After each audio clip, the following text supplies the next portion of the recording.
নমস্কার। রামায়ণী ফল্গুধারার 171তম পর্ব, অর্থাৎ যে রামায়ণী নীতি ধর্ম নিয়ে আমরা আলোচনা করছি, আজকে তার দ্বিতীয় পর্ব। আমরা গত পর্বের আলোচনায় দেখেছি সত্যবাদিতা, সত্যনিষ্ঠা বা সত্য রক্ষা, এই হচ্ছে রামায়ণের প্রধান ধর্ম। এবং বিশেষ করে লক্ষ্য করবেন, সমগ্র রামায়ণ মহাকাব্যটি এই নীতি ধর্মকে কেন্দ্র করে, বিশেষ করে শ্রীরামচন্দ্রকে আশ্রয় করেই কিন্তু দাঁড়িয়ে আছে। অর্থাৎ রামচন্দ্রের এই সত্যবাদিতা এবং সত্য রক্ষা, এইটিকেই কেন্দ্র করে, এইটিকেই আশ্রয় করে রামায়ণী মহাকাব্য তার নিজের ভিত্তিভূমি বা নিজের আশ্রয় প্রতিষ্ঠাকে খুঁজে পেয়েছে। এখানে রামচন্দ্রই সেই রামায়ণী মহাকাব্যের মূল, এবং রামচন্দ্র দাঁড়িয়ে আছেন সত্যবাদিতা এবং সত্যনিষ্ঠার ওপর। নিজের সত্যিতে তিনি সর্বদা প্রতিষ্ঠিত, এই নিয়ে কোনো দ্বিধা সংশয় নেই।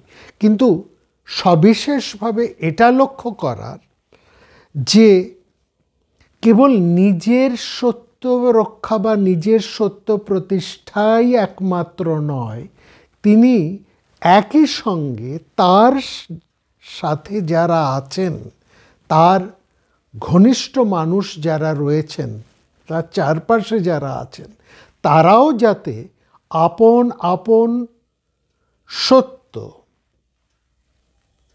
আপন আপন সত্য প্রতিজ্ঞা রক্ষা করতে পারেন, তার জন্যও কিন্তু তিনি সদা সচেষ্ট।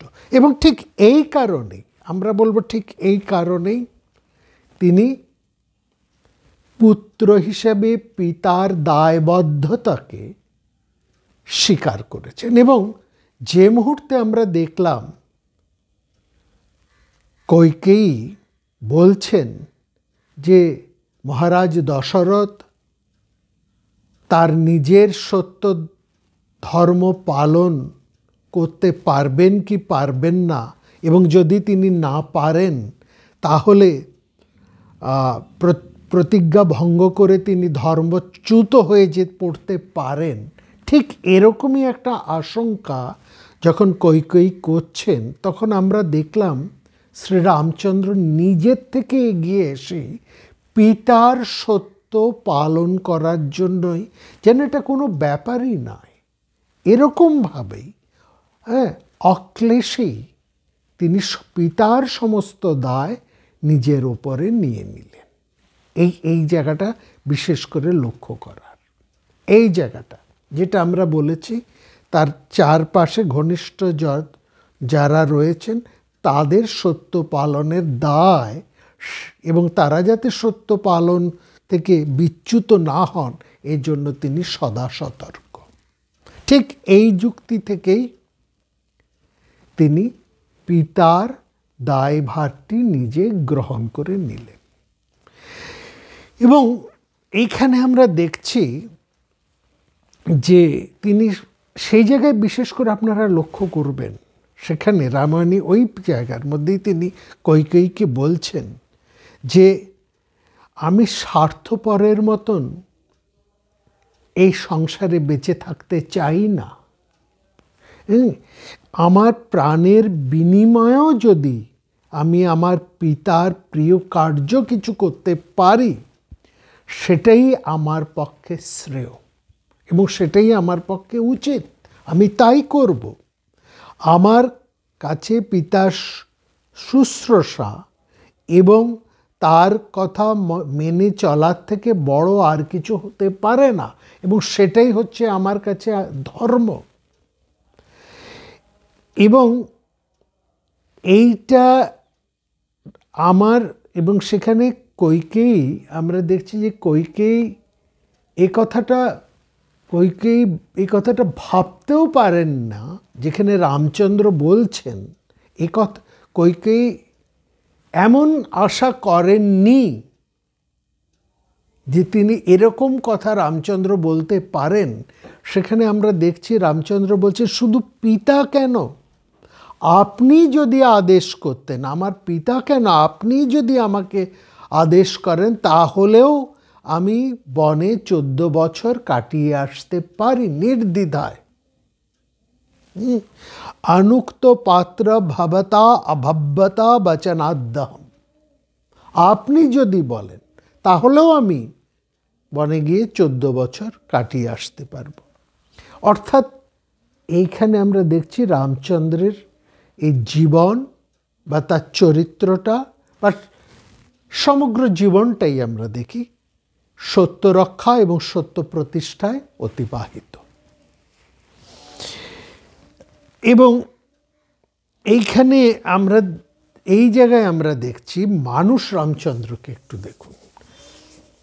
রামচন্দ্রের এই সত্য পালন, এই সত্য প্রতিজ্ঞা, এই জায়গাকে যদি কেউ কিছু বাড়াবাড়ি রকমের বলে মনে করেন এবং তারা যদি এটা মনে করেন যে রামচন্দ্র ঠিক যেন সাধারণ মানুষের পর্যায়ে পড়েন না, এই জায়গাটা আমরা আগে বলবো একটু মানুষ রামচন্দ্রকে দেখুন। মানুষ রামচন্দ্র এই বনের যখন তিনি যাচ্ছেন, তিনি তো অনুগত হিসেবেই স্বীকার করে নিয়েছেন, পিতার অনুগত পুত্র হিসাবেই পিতার দায় তিনি স্বীকার করে নিলেন। কিন্তু তিনি যখন লক্ষ্মণের সাথে কথা বলছেন একান্তে, সেই জায়গাটা লক্ষ্য করুন। সেখানে মহাকবি দেখাচ্ছেন যে তিনি কিন্তু তার পিতা দশরথকে কামাত্তা বলছেন এবং সেখানে শুধু কামাত্তা বলছেন এবং বলছেন তিনি তার স্ত্রীর প্রতি অত্যন্ত বশীভূত, এই কথাও তিনি কিন্তু বলছেন। এরকম শুধু তাই নয়, তিনি তার সাথে বলছেন যে পুত্র তার এত অনুগত, সেই পুত্রকে অন্যায়ভাবে বনে পাঠাচ্ছেন, সেখানে রাজার স্ত্রৈণতা, এটা রামচন্দ্রের মুখ থেকেই কিন্তু এই কথা বেরিয়েছে, সেখানে রাজার স্ত্রৈণতা এবং মতিভ্রমতাই বেশি করে প্রতিষ্ঠা পাচ্ছে। এটা অন্য কেউ বলছেন না, লক্ষ্মণও বলছেন না, বলছেন রামচন্দ্র। এবং রামচন্দ্রেরকে এই যে রামচন্দ্রের কথা বা এই যে রামচন্দ্রের আচরণ, এখানে আমরা রামচন্দ্রকে একটা পূর্ণ মানুষ হিসেবেই কিন্তু আমরা সেখানে দেখি। এখানে অন্য কিছু নয়, রামচন্দ্রকে আমরা দেখছি একজন পূর্ণতর মানুষ হিসেবে। এবং এই রামচন্দ্রের মধ্যে এই যে ক্ষণিক, বলবো ক্ষণিক, এই একবারই হয়েছে, এই ক্ষণিকের যে অসহিষ্ণুতা, পিতার প্রতি তার এই যে অভিমান বা এমনই যে কথা তিনি বলেছেন, এই চিত্তকেও কিন্তু রামচন্দ্র পরবর্তীকালে জয় করতে পেরেছেন তার ক্ষমার শক্তিতে, তার ধৈর্য শক্তিতে এবং তার ধর্মদৃষ্টিতে। এইখানেই একজন সাধারণ মানুষের থেকে রামচন্দ্রের পার্থক্য। কিন্তু রামচন্দ্র একজন মানুষ, সেটা কিন্তু মহাকবি বারবার দেখিয়েছেন। তিনি দেবতা নন, তিনি সাধারণ মানুষ। এবং এই সাধারণ মানুষ, এই রামচন্দ্রকে নিয়েই কিন্তু আমাদের সবচাইতে বেশি কৌতূহল। আমরা রামায়ণের এই সাধারণ মানুষ রামচন্দ্রকেই ধরতে চেয়েছি। তাকে দেবকোটিতে প্রতিষ্ঠিত করা হয়েছে উত্তর রামচরিত্রে, সেখানে আমরা যাচ্ছি না। আমরা মূল রামায়ণের এখানেই যেখানে মহাকবি বাল্মীকি তিনি যে চরিত্রটি রূপায়ণ করেছেন, বা রামায়ণ যে চরিত্রকে কেন্দ্র করে প্রতিষ্ঠিত, যে কথা দিয়ে আমরা আজকের আলোচনা শুরু করলাম, রামায়ণ দাঁড়িয়েই আছে রামচন্দ্রকে কেন্দ্র করে বা রামচন্দ্রের আশ্রয়ে। সেই রামচন্দ্র কিন্তু একজন সাধারণ মানুষ, এটা ভুললে চলবে না। এবং শুধু তাই নয়, এখানে দেখুন চরম পিতৃভক্ত অনুগত পুত্র সেই রামচন্দ্র যখন সে প্রথম রাতটি একটা নির্জন অরণ্যে কাটাচ্ছেন, রাত্রে তার ঘুম আসছে না, তিনি এরকম সময়ে একজন সাধারণ মানুষের যা হয়, যেমনটা হয় বা যেমনটা হওয়া উচিত, আমরা রামচন্দ্রের চরিত্রের মধ্যে ঠিক ঠিক তেমনটাই দেখছি। কবি ঠিক সেই রামচন্দ্রকেই কিন্তু আমাদের কাছে তুলে ধরেছেন। সেখানে রয়েছেন এই যে এইরকম একটা সময় কি হয়, একটা অভিমান থেকে, দুঃখ থেকে, একটা বেদনা থেকে মানুষের অন্তরের কথা যেভাবে বেরিয়ে আসে, এবং এটা কোনো অস্বাভাবিক ব্যাপার নয়, এটাই স্বাভাবিক। কারণ রামচন্দ্র মানুষ, এবং তিনি নিজেকে কিন্তু মানুষ হিসেবেই ভাবতে চান। এবং সেখানে দেখবেন একেবারে জীবনের শেষে যখন দেবতারা, সেই উত্তর রামচরিতে আছে, দেবতারা তাকে স্মরণ করিয়ে দিচ্ছেন যে তুমি সাধারণ মানুষ নও, তুমি নররূপী নারায়ণ, তুমি সেই বিষ্ণুর অংশ।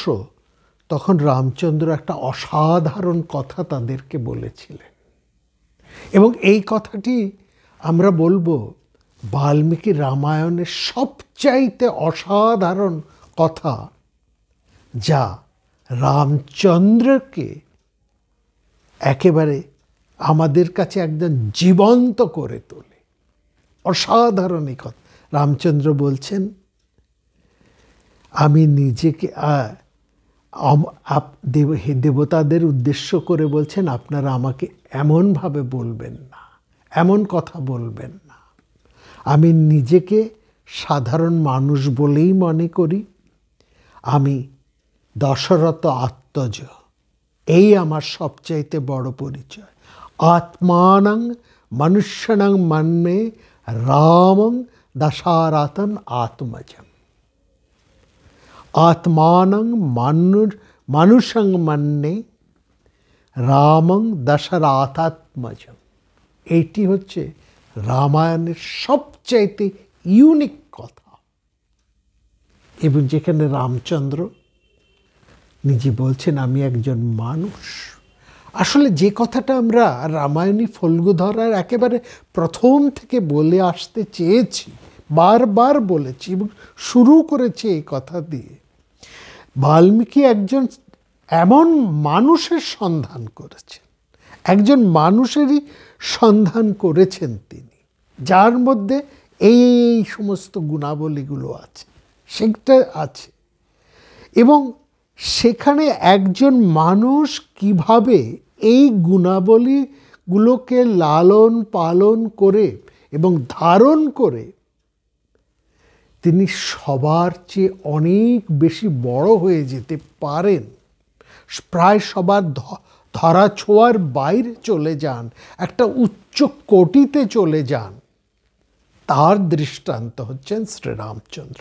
এবং সেটাই হচ্ছে রামায়ণ। এইখানে এই জায়গায় দেখুন, পিতার প্রতি তার ভক্তি, ভাইদের প্রতি তার অসীম স্নেহ, অন্যান্য সকলের আর যা যা কিছু আছে সব কিছুকেই কিন্তু সেটা ম্লান করে দেয়।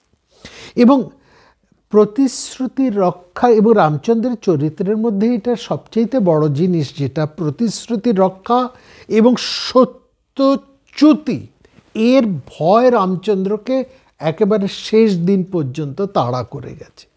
এবং তা এইটার কারণেই হয়তো তার পিতা তাকে অন্যায়ভাবে বনবাসে পাঠাতে সমর্থ হয়েছিলেন। অন্য কেউ হলে এটা হতো না, তারা মানতেনই না। প্রয়োজনে রাজাকে সরিয়ে নিজেই রাজ্য সিংহাসন অধিকার করে ফেলতে পারতেন। কইকেই তো একটা, আর সেখানে কোনো প্রশ্নই আসতো না। এটাই তো সাধারণ ব্যাপার ছিল। এরকম ঘটনা তো আমরা ঠিক তার পরের মহাকাব্যের মধ্যেই দেখতে পাই।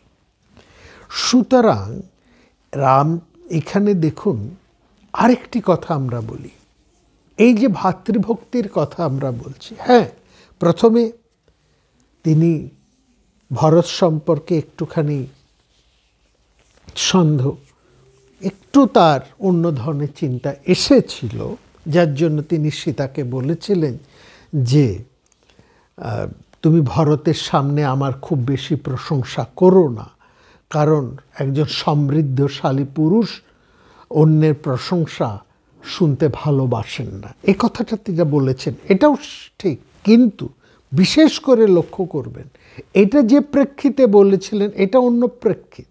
তখন সীতা তো, এটা ঠিক হয়েছিল রামচন্দ্র একলাই বনে যাবেন, তাই তো কথা।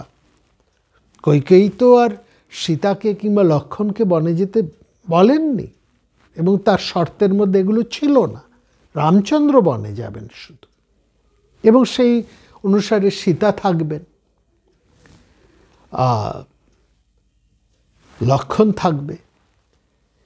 কিন্তু এবং সেই যাতে সীতা যখন এই রাজপুরীতে থাকবেন এবং ভারতের আশ্রয়ে থাকবেন, তখন তিনি কিভাবে থাকবেন তার কিছু পরামর্শ দিতে গিয়ে রামচন্দ্র এই কথা বলেছে। কিন্তু বিশেষ করে লক্ষ্য করুন, সেই বনের মধ্যে যখন ভরত রামচন্দ্রকে ফিরিয়ে নেবার জন্য সদল বলে এসেছেন, তখন ভরতের সৈন্যবাহিনী, বিশাল সৈন্যবাহিনী দেখে লক্ষ্মণ ভেবেছেন ভরত বোধহয় রামচন্দ্রকে বনে মারতে এসেছেন। কারণ রামচন্দ্র এখন কোনো রকম আশ্রয়হীন, সহায়হীন, দুর্বল বনবাসী, আর ভরত রাজা হয়েছেন, সৈন্য নিয়ে তিনি তার চিরকালের শত্রুকে, একটা স্বাভাবিক যেরকম বুদ্ধি, তার থেকে সাধারণ বুদ্ধি, স্বাভাবিক বুদ্ধি বলবো না, একটা সাধারণই বুদ্ধি থেকে যেমন চিন্তা আসে, লক্ষ্মণ সেই চিন্তার থেকে দেয়। সেখানে রামচন্দ্র কি বলছেন? বলছেন তিনি অনেক চিন্তা করেও ভরতের কিন্তু কোনো দোষ দেখতে পেলেন না। তিনি লক্ষ্মণকে বললেন, আমি পিতৃসত্য পালন করার জন্য বনে এসেছি, সেখানে ভরতকে মেরে লোকের অপবাদ কুড়িয়ে রাজ্য পাব, সে রাজ্য নিয়ে আমি কি করব? আত্মীয় স্বজন, বন্ধু বান্ধব কাউকে হারিয়ে আমি কোনো অবস্থাতেই রাজ্য চাই না। যদি সব ভাইরা এক জায়গায় আমরা থাকতে পারি, যদি সব ভাইদের সুখ হয়, তবেই না আমার রাজ্য নিয়ে লাভ। ভাতৃণাং সংগ্রহার্থঞ্চ সুখার্থঞ্চাপি লক্ষ্মণ। এই জায়গাটাই লক্ষ্য করার। এবং শুধু তাই নয়, তিনি বলছেন এমন সুখ আমি চাই না যে সুখের মধ্যে শত্রুঘ্ন নেই, ভরত নেই, তুমি নেই, অর্থাৎ লক্ষ্মণ নেই। এবং তিনি এটা বলছেন, আমার দৃঢ় বিশ্বাস আমি বনবাসী জেনেই কষ্ট পেয়েই ভরত আমাকে দেখতে এসেছে। তাছাড়া তুমি বলো, কখনো কি এরকম কোনো ঘটনা হয়েছে? ভরত কখনো আমার প্রতি কখনো কোনো বিদ্বেষ পোষণ করেছে? আমাকে কখনো অবমাননা করেছে? এমনকি কোনো আমার অপ্রিয় আচরণ করেছে? বিপ্রিয়ং কৃতপূর্বং তে ভরতেন কদানুজ কিম? কখনো কি এরকম কিছু হয়েছে? তাহলে আজকেই বা তাকে সন্দেহ করছো কেন? আর তুমি যদি শুধু একটা রাজ্যের জন্যই এরকম কথা বলে থাকো, আমি ভরতকে বলে দিচ্ছি ও স্বেচ্ছায় তোমাকেই রাজ্য ছেড়ে দেবে, তুমি রাজ্য নিয়ে রাজা হও। আমি ভরতকে কিন্তু কোনো রকমভাবে সন্দেহ করতে পারি না। এই যে ভরতের প্রতি বিশ্বস্ততা, ভরতকে যে এইরকমভাবে চিনতেন রামচন্দ্র, শুধু ভরতকে না, প্রত্যেকটা ভাইকে, এই যে ভাতৃপ্রীতি, এই যে পারিবারিক একটা বন্ধন, এটা হচ্ছে রামায়ণের একটা আদর্শ। এইখান থেকেই এইটাই হচ্ছে রামায়ণের ধর্ম, এটাও রামায়ণের একটি ধর্ম। এবং অন্য দিক থেকে আমরা বলতে পারি এই ভাতৃপ্রেমের ব্যাপারে রামচন্দ্র যত বড় উদাহরণ, ভরতও কিন্তু কিছু কম যান না।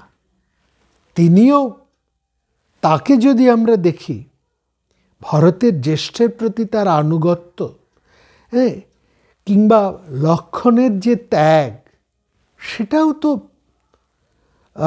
অনেক বেশি রামচন্দ্রের থেকে উজ্জ্বল হয়ে ওঠে। রামচন্দ্র যদি আগুন বা অরণ্যে প্রবেশ করেন, তাহলে আমাদের বুঝতে হবে সেখানে অনেক আগে থেকে সেখানে উপস্থিত আছেন লক্ষ্মণ, সেখানে উপস্থিত আছেন ভরত। সুতরাং রামচন্দ্রের মধ্যে যে ধর্ম আছে, যে সত্য ধর্ম আছে, সে সত্য ধর্ম তিনি যেমন নিজে পালন করছেন, অন্যদের কেউ সেইটাকে রক্ষা করার জন্য তিনি সদা তৎপর। এবং আরেকটি যে ধর্ম, আরও যে কয় ধর্মগুলো আমরা দেখলাম, এই পিতৃসত্য বা পিতার প্রতি তাদের শ্রদ্ধা, পিতৃভক্তি, ভাতৃপ্রেম, সেটি কিন্তু অন্য ভাইদেরও কম নয়। সেই দিক থেকে তারা কেউ রামচন্দ্র থেকে কম নন। অর্থাৎ ভাতৃপ্রীতির শ্রেষ্ঠ উদাহরণ হিসেবে ভরত আছেন, লক্ষ্মণ আছেন, একা রামচন্দ্র নন। এইটাও আমাদের মনে রাখতে হবে। এবং এটিও একইভাবে রামায়ণী ধর্ম। এইখানে আরেকটা ধর্মের কথা আসে, আরেকটা জিনিস আসে রামায়ণের মধ্যে, সেটা সতীত্ব। পিতৃভক্তি, ভাতৃভক্তি, সত্য রক্ষা, এসবের কথা তো আমরা বললাম। আরেকটি ধর্ম রামায়ণের মধ্যে উজ্জ্বলভাবে, গভীরভাবে আসে, যেটা আমরা এতক্ষণ নীতি ধর্মের মধ্যে, রামায়ণী নীতি ধর্মের মধ্যে উল্লেখ করিনি, এবার করছি, সেটা হচ্ছে সতীত্ব। এখানে রামায়ণের সমাজে স্ত্রী ধর্মের যে একটা চরম আদর্শ রয়েছে, সেটা এত ভয়ঙ্করভাবে রয়েছে, সতীত্বতা। সেখানে আমরা সেটা সীতার ক্ষেত্রে দেখছি যে সামান্য এক পরপুরুষের ছোঁয়ায় যেন একটা ভীষণ পতন সেখানে ঘটে যাবে। এবং এই জায়গায় দেখুন, এই যে সতীত্ব, এটা যেন কীরকম দুটো, এই জায়গাটা কীরকম যেন একটু বিপ্রতীপভাবে দুটো পাশাপাশি রয়েছে। এই সতীত্বর তেজ এবং সতীত্ব রক্ষা, দুটোই কেমন যেন বিপরীত একটা ভাব, মানে ব্যাপার সেখানে রয়েছে। এই জায়গাটা একটু বোঝার। যে সতীত্ব তেজে সীতা অলঙ্ঘনীয়া, হ্যাঁ, এবং অনতিক্রমণীয়া, এ কথাও আমরা বলবো যে সীতার মধ্যে যে অলৌকিকতা, সবটাই হচ্ছে তার সতীত্ব। এবং এই সতীত্বের তেজে রাবণ তাকে স্পর্শ করতে তো পারেননি। এবং শুধু তাই নয়, এখানে ঠাকুরমশাই আমাদেরকে বলছেন, ভালো করে দেখুন রামায়ণের সব এই রাবণ এবং সীতা যেই জায়গার মধ্যে রয়েছে, অর্থাৎ এই বনপর্বের মধ্যে সীতা হরণ থেকে আরম্ভ করে সীতা উদ্ধার পর্যন্ত, যতক্ষণ রাবণ এবং সীতা এক প্রকোষ্ঠের মধ্যে আছেন, সেখানে সীতার সতীত্বের তেজ এতটাই যে রাবণ তাকে স্পর্শ করতে তো পারছেনই না, এমনকি মনে মনে তাকে ধর্ষণও করতে পারেননি। না চ শক্ত সদৃষ্টাত্মা মনসাপি চ মৈথিলি, না চ শক্ত স দুষ্টাত্মা মনসাপি চ মৈথিলী, মনে মনেও তাকে ছুতে পাচ্ছেন না। এই এতটাই তার মানে তেজ, সেই যে তার সতীত্ব তেজ, সেটাকে বলা হচ্ছে দীপ্ত অগ্নিশিখামিব, দীপ্ত অগ্নিশিখামিব, তার সতীত্বের তেজ, এমনভাবে বলে। এবং এই যে ভয়ঙ্কর ব্যাপ্তি তার মনের মধ্যে আছে, সেই দিকে দেখুন এই তেজ এতটাই যে তিনি পুরুষকল্প হনুমানের পিঠে পর্যন্ত উঠলেন না। এবং যেখানে হনুমান তাকে বলছেন যে আপনি চলুন, আমি আপনাকে পিঠে করে নিয়ে পালিয়ে যাই, এই রাবণের পুরী থেকে আমি আপনাকে উদ্ধার করে নিয়ে যাই। হ্যাঁ, সেই এবং কিন্তু সেখানে সীতা বলছেন যে তার অনেক যুক্তির মধ্যে দিয়ে প্রধান যুক্তি যেটা, যে দ্বিতীয় কোনো পুরুষের স্পর্শ তার কাছে মরণের চেয়ে অনেক বেশি অপ্রিয়। এই কারণে, অর্থাৎ তিনি বলছেন আমার স্বামী কাছে ছিলেন না, রাবণের শক্তি ভয়ঙ্কর, সেখানে আমার শক্তি অত্যন্ত দুর্বল, আমার কোনো শক্তি সেই শক্তিকে বাধা দিতে সক্ষম ছিল না। কিন্তু কোনোভাবেই আমি আমার সীতা স্বামীর প্রতি এতটাই আমার বিশ্বাস, রামচন্দ্রের প্রতি আমার এতটাই বিশ্বাস যে তিনি ছাড়া অন্য কোনো পুরুষের দেহ আমি স্পর্শ করতে পারবো না। নাহুং স্পৃষ্টং স্বাত গাত্রমেচ্ছয়ং বানরোত্তম। এই জায়গাটা, এই যে এটাও হচ্ছে রামায়ণে আরেকটি ধর্ম বা আরেকটি আদর্শ। এবং সেখানে আমরা দেখছি যে এর এক পর্যায়ে এরকমই যখন অবস্থা, সেখানে রাবণ বধের পর সীতা যখন রামচন্দ্রের কাছে আসছেন, সেখানে রামচন্দ্র যে কথাবার্তা, সেখানে কোনো সংবেদনশীলতা আমরা লক্ষ্য করি না। এবং তিনি যে সমস্ত কথাবার্তা বলেছেন সেটা রামচন্দ্রকে মানায় না। এবং তিনি সীতাকে দ্বিতীয়বার, প্রথমবার অগ্নি পরীক্ষা এবং তারপরেও তিনি আবার সীতাকে নির্বাসিত করেছেন। এই যে সন্দেহ, এই সন্দেহ এইখানে আমরা দেখছি স্বয়ং মহাকবি বাল্মীকি, যিনি এই রামায়ণ রচনা করছেন, তিনি সেই সময় অপবাদ দীর্ণা সীতাকে আশ্রয় দিচ্ছেন। তৃতীয়বার আর ওই সতীত্ব পরীক্ষার প্রশ্ন যখন ওঠে, তখন সীতা রামচন্দ্রের সামনেই পাতালে প্রবেশ করেন। এই যে তিনবার সতীত্বের যে বঞ্চনা, এখানে এটা বাল্মীকি মহাকবি এটা বুঝিয়ে দিয়েছেন যে সতীত্বের এই ধর্ম স্বামীর একান্ত বিশ্বাস নির্ভর নয়, এটা তিনি দেখিয়েছেন। এবং কিন্তু সতীত্ব নিয়ে সন্দেহ মানুষের মধ্যে একটা অনন্ত পার বিশ্বাসের উপর অবিশ্বাসের উপরে প্রতিষ্ঠিত, যে অবিশ্বাসের কোনো শেষ নেই, এটাও বিপরীতক্রমে দেখায়। সুতরাং আমরা এই সতীত্বের কথা যখন তুললাম, তখন আমরা দেখলাম এই দুটির একেবারে চরম বিপরীত দিকে দাঁড়িয়ে আছে। একদিকে সীতার সেই অগ্নির সমর সতীত্ব তেজ, যার ফলে রাবণ তাকে স্পর্শও করতে পারছেন না, এমনকি মনে মনেও তাকে স্পর্শ করার সাহসও করছেন না। অন্যদিকে সেই সতীত্বের তেজ নিয়ে সীতা হনুমানের পিঠে চড়ে বেরিয়েও আসছেন না। আবার এই সতীত্ব এতটা আস্থা থাকা সত্ত্বেও তার স্বামী তাকে বিশ্বাস করতে পারছেন না, কারণ এই সাধারণ মানুষের সন্দেহ এইটা এতটাই বেশি এবং তার সেই অবিশ্বাসের কোনো শেষ নেই, কোনো মাত্রা নেই, এবং বারবার সতীত্বের পরীক্ষা দিয়েও সেই অবিশ্বাস থেকে মুক্তি পাওয়া যায় না। এই একটা সম্পূর্ণ বিপরীত দিকে এই রামায়ণে এই সতীত্বের ধর্মটি কিন্তু দাঁড়িয়ে আছে।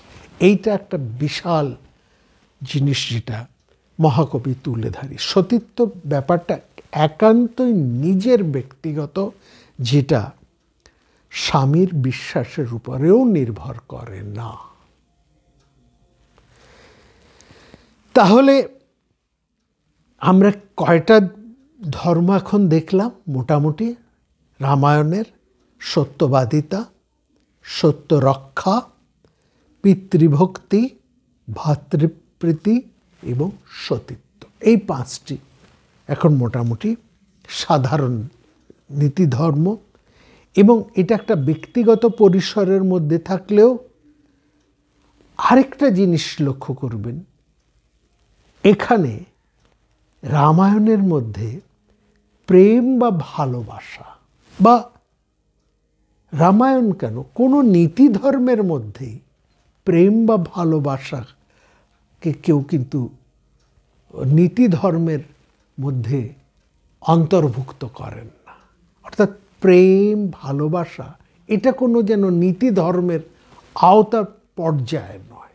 সেখানে সত্যবাদিতা আসবে, সত্য রক্ষা আসবে, ভাতৃপ্রেম আসবে, পিতৃভক্তি আসবে, সতীত্বও আসবে, কিন্তু প্রণয় বা ভালোবাসা, প্রেম, এটা কোনো নীতি ধর্মের মধ্যে কিন্তু গ্রহণীয় নয়। এটাও বিশেষ করে লক্ষ্য করা। ভালোবাসা অনেকটা যেন করুণা, দয়া, সহৃদয়তা, এরকম একটা সংজ্ঞায় সংজ্ঞায়িত। কিন্তু ভালোবাসার মতন যে একটা অতি সংবেদনশীল একটা বস্তু, সেটাকে যে একটা মর্যাদা পাবার, তারও যে একটা গুরুত্ব আছে, এটা কিন্তু নীতিশাস্ত্রকাররা কখনো সেটাকে চিন্তাই করেনি, সেটা নিয়ে কোনো চিন্তাই করেননি। এবং হয় জানি না, একবার ঠাকুরমশাইয়ের সঙ্গে আমাদের এই নিয়ে কথা হচ্ছিল, তিনি অনেকক্ষণ ভেবে এটা বললেন, আমরা এই প্রশ্ন তার কাছে করেছিলাম যে কোনো মহাকাব্যের মধ্যেই তো এই ভালোবাসা বা প্রেমকে নীতিশাস্ত্রের মধ্যে এমন ধরা হয়নি। তখন তিনি অনেক ভাবনা চিন্তা করে বললেন, এমনও তো হতে পারে, হয়তো অতি গভীর, অতি সংবেদনশীল, এবং হয়তো সেই কারণেই অত্যন্ত একটা কঠিন বা জটিল বিষয় বলে ভালোবাসাকে কখনো নীতি ধর্মের মধ্যে অন্তর্ভুক্ত করা যায়নি, এরকমও তো হতে পারে। এবং ভালোবাসাকে যদি একটা দেখুন একটা বিশ্বাসের পর্যায়ে নিয়ে আসি, এবং এই বিশ্বাসের সাথে ভালোবাসার সম্পর্ক, এখানটাকে নিয়ে এসে যদি আমরা রামচন্দ্র এবং সীতার যে সম্পর্কটাকে দেখি, তাহলে আমাদেরকে একটু ভাবতে হয়, বই কি একটু আঘাতও হয়তো আমরা পাই। কারণ এই প্রশ্ন গত পর্বের যখন আমরা এই কথা বলেছি যে সীতার প্রতি রামচন্দ্রের ঋণ, এইটি মহাকবি কিন্তু উল্লেখ করেছেন। তিনি স্পষ্ট বলেননি, কিন্তু অনুপম বেশ কিছু চিত্র তিনি এমনভাবে সমগ্র রামায়ণের মধ্যে বিভিন্ন জায়গায় এঁকেছেন। সীতার বিবাহর পর, বনবাসে, চিত্রকূট বসবাসকালীন, কিংবা সীতা যখন রাবণ কর্তৃক অপহৃতা, সেই সময় যে বর্ষা, সেই বর্ষার সময় সীতার কথা ভেবে রামচন্দ্রের যে ভাবনা, সেইগুলোকে আপনারা যদি একটু বিশেষ করে লক্ষ্য করেন, তাহলে রামচন্দ্রের চেয়ে বড় প্রেমিক আমরা কিন্তু কোনো মহাকাব্যে আর দেখি না। এমন বড় প্রেমিক পুরুষ কিন্তু আমরা আর পাই না। ভাগবতকে তো কেউ আর মহাকাব্য বলে না, রামায়ণ অথবা মহাভারত। সেখানে রামের মতন বড় প্রেমিক পুরুষ আর কে আছে? তাহলে সঙ্গে সঙ্গে হয়তো এই প্রশ্নটাও আপনারা করবেন, অনেকেই করেন, করেওছেন, যে তাহলে রামচন্দ্র কি করে সীতাকে পরিত্যাগ করতে পারে? এই জায়গাটায় আমরা আসব, কি করে পারে সেখানে আমাদের কিছু কথা বলতে হবে। দেখুন, যদি আমরা মহাকবির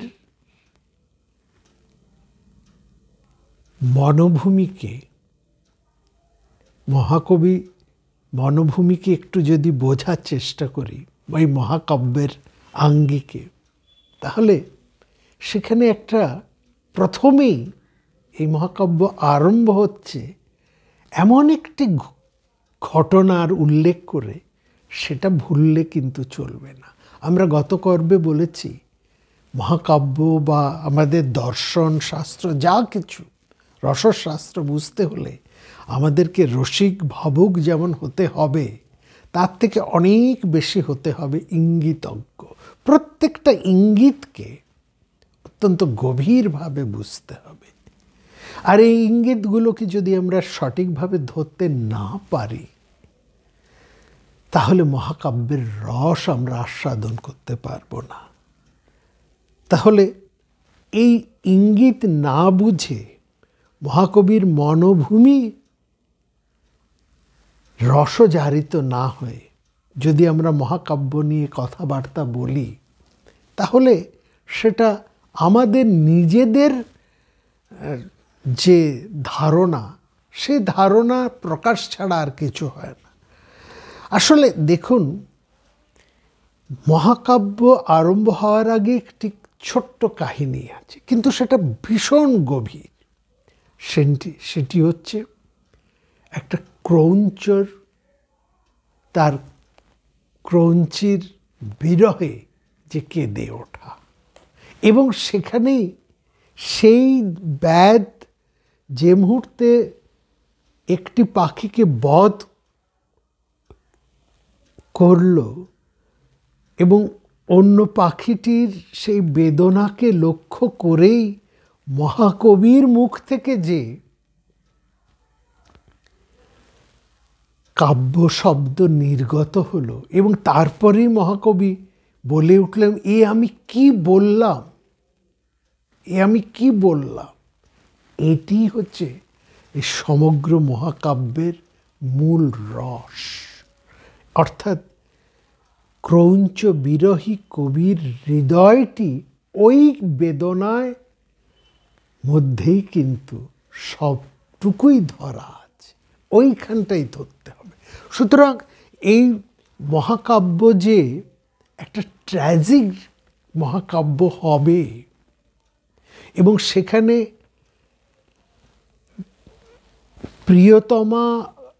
প্রিয়তমা বিচ্ছেদের যে বেদনাই কেবলমাত্র মূল হয়ে দাঁড়াবে, এটা বোঝার কোনো অসুবিধে নেই। এইটাই হচ্ছে ইঙ্গিত, এই জায়গাটাই হচ্ছে। এবং সেখানে রামচন্দ্র কাঁদবেন, এটা পূর্বস্ত্রীকৃত। তিনি কাঁদবেন। তিনি পিতৃবিরহে কাঁদবেন না, মাতৃবিরহে কাঁদবেন। হ্যাঁ, পিতৃবিরহে কাঁদছেন, ভাইয়ের বিরহে কাঁদছেন, অন্যান্য সব কিছুর বিরহে কাঁদছেন, কিন্তু সব থেকে বেশি তিনি কাঁদছেন, গুমরে গুমরে কাঁদছেন। যে কান্নাটা তিনি প্রকাশ্যে কাঁদতে পাচ্ছেন না, অথচ যেটা তার বুক ফেটে বেরিয়ে আসতে চাইছে সেটাকে শত পাথর ভার দিয়ে চেপে রাখতে হচ্ছে, এমন যে একজন পুরুষ যিনি কেঁদে হালকা হতে পারছেন না, তিনি যেটা করতে চাইছেন সেটা করতে পারছেন না, তার বিপরীতটাই তাকে করতে হচ্ছে। এই ট্র্যাজিক হিরো, এই ট্র্যাজেডি রচনাটাই হচ্ছে এই মহাকাব্যের মূল অভিসন্ধি। একেবারে প্রাথমিক ওখানেই এটা বিধি নির্দিষ্ট হয়ে গেছে। এই ক্রৌঞ্চ বিরহীর কবির মনোভূমিটি এই বেদনা দীর্ণ গাথায় রচিত, এই বেদনা সিক্ত লেখনীতেই তা রচিত হয়েছে। এইখানটা বুঝতে হবে। এখানে দেখুন, সীতা পরিত্যাগের পেছনে ওই সমাজে দুর্মুখ মানুষদের কুৎসা ছাড়াও আরও যে কিছু ছিল, এবং সেটা ছিল স্বামী স্ত্রীর সম্পর্কের চেয়েও অনেক বড় একটা বিষয়, অনেক বৃহত্তর একটা বিষয়। এবং সেখানে এই নিজের বেদনাকে, নিজের গভীর ইচ্ছাকে রামচন্দ্র জলাঞ্জলি দিতে বাধ্য হয়েছিলেন। আমরা বলবো বাধ্য হয়েছিলেন। এবং যেখানে পিতা দশরথ কৈকেয়ীর প্রেমে তার আপন রাজধর্মকে জলাঞ্জলি দিয়েছিলেন, লোকরঞ্জন এবং প্রজাপালনের ধর্ম থেকে তিনি বিচ্যুত হয়েছিলেন, এটা রামচন্দ্র কখনোই করতে পারেন না, কারণ তিনি সত্য প্রতিজ্ঞ। এবং সীতাকে তিনি ভালোবাসেন, সমস্ত অন্তর দিয়ে ভালোবাসেন, এবং এতটাই ভালোবাসেন যে সেকালের প্রচলিত প্রথার মধ্যে দাঁড়িয়ে তিনি এক পত্নী ব্রত। তিনি চাইলে আরো 2-3টি বিয়ে করতেই পারতেন। সীতাকে বিসর্জন দিয়েও তিনি আবার বিয়ে করতে পারতেন, কেউ নিন্দে করতো না, কোনো অধর্ম হতো না, সেটা সব। কিন্তু সীতাকে তিনি এতটাই ভালোবাসতেন। এবং একদিকে এই জায়গাটা বোঝার চেষ্টা করুন, আমরা বারবার এটা বলতে চাইছি, একদিকে তিনি সীতাকে এতটাই ভালোবাসতেন যে সমস্ত রকম উপায় থাকা সত্ত্বেও তিনি একপত্নী ব্রত, এটা যেমন ঠিক অন্যদিকে তিনি কামমুগ্ধ, এই পরিচয়ে পরিচিত তিনি হতে চাননি, কারণ ওইখানেও সেই তার পিতা। বস্তুত তার পিতার যে অতুৎকট প্রেম, এবং সেটা তার মনোজগতে এমন এক বিপরীত প্রতিক্রিয়া সেই বনবাসের প্রথম রাতে ঘটে গিয়েছে, এমন আঘাত সেখানে এসেছে যে তিনি আপন পত্নীর একান্ত প্রেমিক এই পরিচয়ে পরিচিত হওয়ার চেয়েও তিনি রাজধর্ম, লোকরঞ্জন, প্রজাপালনকে সবচাইতে বেশি মাহাত্ম্য দিয়েছে।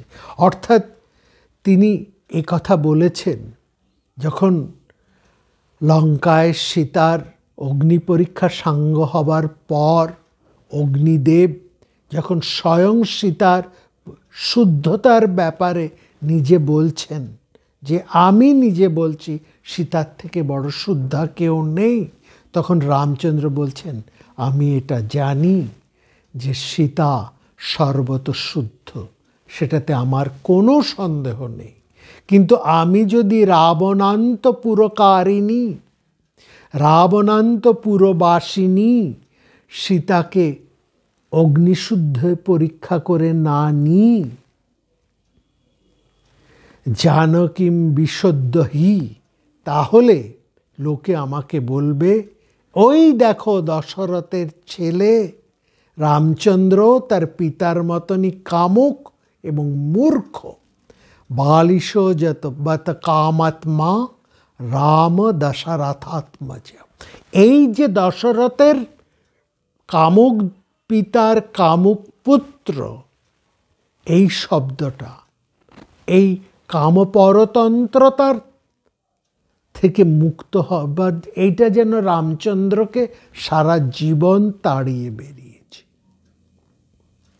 সেই জন্য যে মুহূর্তে তিনি রাজা হলেন, সেই মুহূর্তে তিনি এই সঙ্গে এই দায়টিও তার উপরে চাপলো, এবং এবার বলবো এটাও তার স্বেচ্ছাকৃত দায়। সেই যেমন পিতৃসত্যের দায়, সত্য পালনের দায় তিনি নিজের উপরেই তুলে নিয়েছেন, শুধু নিজের নন অন্যদেরও ঠিক সেই রকমভাবে এই দায়টিও তিনি তুলে নিলেন, যে তার পিতার কাম ও পরতন্ত্রের ওপরে ওঠা। এবং না হলে সীতার প্রতি তার ভালোবাসা অন্য অনেকের চেয়ে অনেক বেশি ছিল। আমরা তার বহু উদাহরণ তুলে ধরতে পারি। আর ঠিক এই কারণেই বিপ্রতীপভাবে সীতা পরিত্যাগের ঘটনাটি রামচন্দ্রের প্রেমহীনতার উদাহরণ হিসেবে আমরা মেনে নিতে পারি না। এবং এই সম্পর্কে অন্যরা অনেক তর্ক করতে পারেন, অনেক প্রগতিবাদিনীরা অনেক কথা বলতে পারেন, তবে এতে আমরা দ্বিধাগ্রস্ত নই। কারণ মহাকাব্যের কবির বা নায়কের প্রতি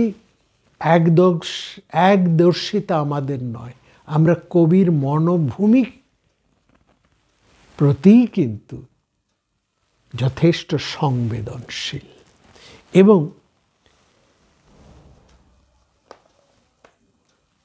এখানে আমরা আগামী পর্বে আরও একটু এই বিষয় নিয়ে কথা বলবো, যেখানে স্ত্রীর প্রতি, বিশেষ করে সীতার প্রতি রামচন্দ্রের এই প্রেম, তার ঋণ, এবং শেষ পর্যন্ত এই প্রেম, এই ঋণকে স্বীকার করেও তিনি যে সীতাকে পরিত্যাগ করেন, এবং এই ব্যাপারে তার যে আচরণ, কারণ সেখানে নীতি ধর্ম ছাড়াও আরেকটি বিশেষ নীতি ধর্ম আছে, সেই যে রাজধর্মের পরিসরে, সেটি একটি বিস্তৃত আলোচনার অপেক্ষা রাখে।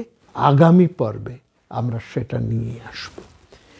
একটি কথা বলি, আমরা এই আলোচনাগুলো করছি এই কারণেই, রামচন্দ্রের এই বিভিন্ন দিকগুলোকে আমরা দেখিয়েই আরও কয়েকটি পর্বে তার এই বিভিন্ন দিক, তার চরিত্রের বিভিন্ন দিক এবং রামায়ণের নীতি ধর্মের এই বিভিন্ন দিক। কারণ রামচন্দ্রকে আমরা তো প্রথমেই এ কথা দিয়ে আরম্ভ করলাম না, রামায়ণ দাঁড়িয়ে আছে রামচন্দ্রের কে কেন্দ্র করেই বা রামচন্দ্রকে আশ্রয় করে, যে রামচন্দ্র সত্য প্রতিজ্ঞা, সত্য পালনের উপরেই দাঁড়িয়ে আছেন।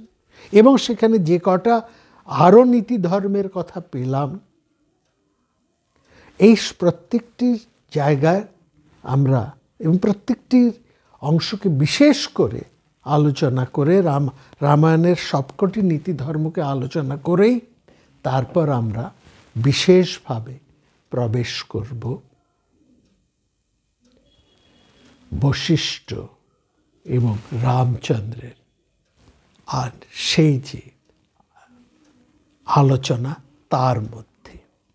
আগে রামায়ণের এই বাল্মীকি রামায়ণের এই মূল ভাবটিকে আমাদের বুঝতে হবে, তাহলেই